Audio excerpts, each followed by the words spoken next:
Rule number 9 is really tough. This was the hardest one for me to learn. It took the most knocks learning this one. Do not interfere with commerce.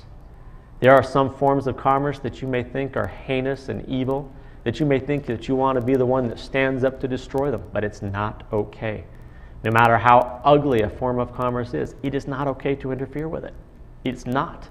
You cannot interfere with commerce, and if you do interfere with commerce, this is where you're going to end up. Well, one of the places that you're going to end up, right? If we saw a chain gang like this working alongside the road, would we come along and start cutting their chains off? Absolutely not. It's a form of interfering with commerce, and we seem to know that, right?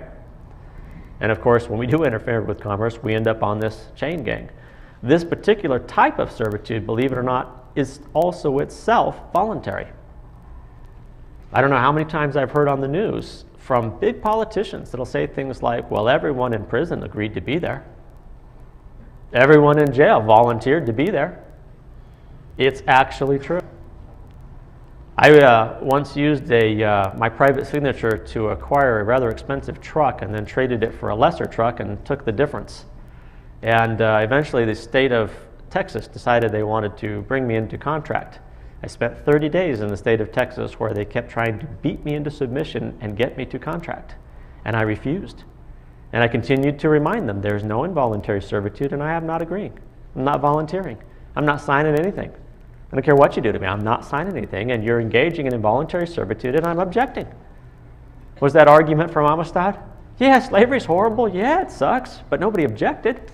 So I kept objecting. At the end of 30 days, they let me go.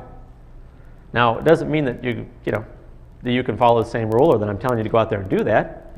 For you, it might take only 3 days, that's 72 hours. For me, it took 30 days. I guess they like me a little more or maybe a little less, I'm not sure. Here we are looking at a slave plantation, right? Here's the slaves, they got their tools and they're heading out to work on that slave plantation. And you might look at that and you might think like I do, slavery sucks. Slave plantations suck. It's a horrible, heinous form of commerce and it sucks. But no matter how bad it sucks, it's not okay to interfere with commerce. Now, if one of these slaves comes up to you privately and says, listen, my life really sucks, man. They beat me and I have to work and they don't pay me and it's horrible and the food sucks and all this other stuff. You can tell them, well, hey, why don't you go to this website? Do a little research over here. Look at this over here. You can find some remedy in this way, right? That's okay. But you can't do it in a public forum like this because that would be interfering with commerce. Now we get back to our hero in Tiananmen Square, right? Once again, not really sure if he was just blindly following his normal path home and happened to be in the crosswalk and the tanks pulled up, or if he was intentionally protesting. According to the Magna Carta, which is the only remedy for this slavery, even though it's voluntary, it is not okay to fight against the slavery. What is okay is what's called peaceful protest. That is to just stand there unarmed and protest, or sit down without armed, without fighting, and just protest. Object. That's okay. And in fact, as it turns out, if we look around us and we decide that this system of commerce and this system of slavery is evil, we cannot destroy evil with evil. And you cannot fight evil with evil. If you're a firefighter, you fight fires. And if you're a crime fighter, you fight crimes. But if you're a freedom fighter, you're fighting freedom. So you can't fight for freedom and you can't destroy evil with evil. And this might bring us to, here we are, continuing on with rule number 9, do not interfere with commerce. Unions, right? Live better, vote union, join a union. Do unions interfere with commerce? In a way, they sure do, right? Because what are they doing? They're coming up between the contract between the slaves and the plantation manager, and they're saying, hey, we want to interfere in here, we want to be a third-party intervener.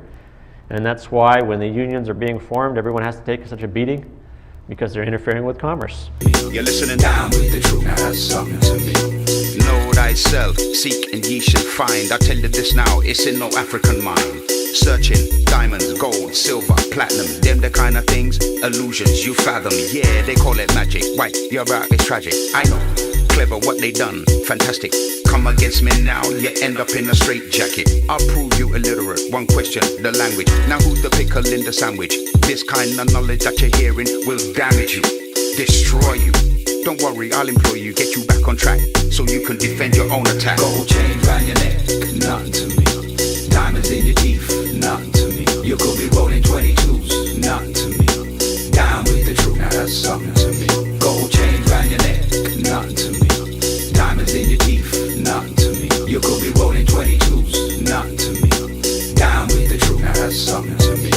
Blah, blah, blah, blah, blah, blah, blah is all they're saying. Documentation I'm giving you, just not reading. Pay attention, brother man, sitting